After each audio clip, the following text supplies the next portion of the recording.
After the photos went viral, both Russini and Vrabel released statements trying to downplay the situation. Russini explained that the images do not tell the full story, saying the photos don't represent the group of 6 people who were hanging out during the day.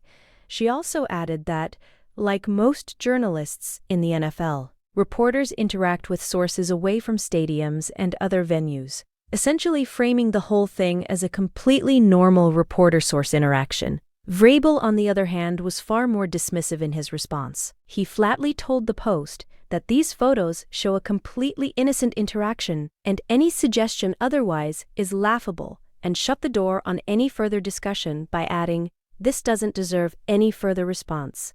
The Athletic initially had Russini's back. Their executive editor, Steven Ginsberg, publicly defended her, calling the photos misleading and saying they lacked essential context. He even went out of his way to praise her, saying she is a premier journalist covering the NFL and that they were proud to have her at The Athletic.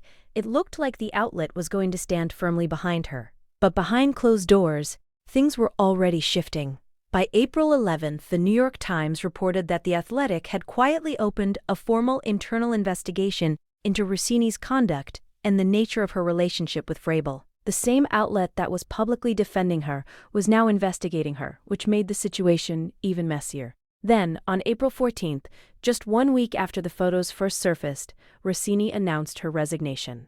In her letter addressed to executive editor Steven Ginsberg, she wrote that, "I have covered the NFL with professionalism and dedication throughout my career, and I stand behind every story I have ever published." She also added that when the Page 6 item first appeared, The Athletic supported me unequivocally, expressed confidence in my work and pride in my journalism. For that, I am grateful.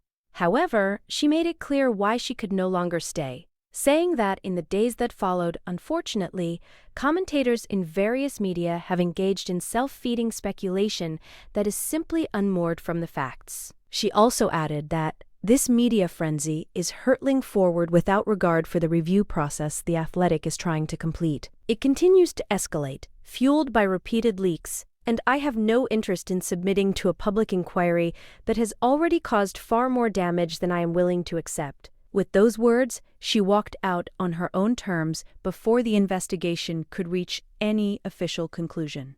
Ginsberg did acknowledge Russini's contributions in his note to staff, calling her a premier journalist and saying that the outlet had been proud to have her. As for Russini, she left the outlet with her head held high, standing firmly behind her entire body of work, and making it clear that she chose to walk away on her own terms rather than submit to what she called an unfair and damaging public inquiry.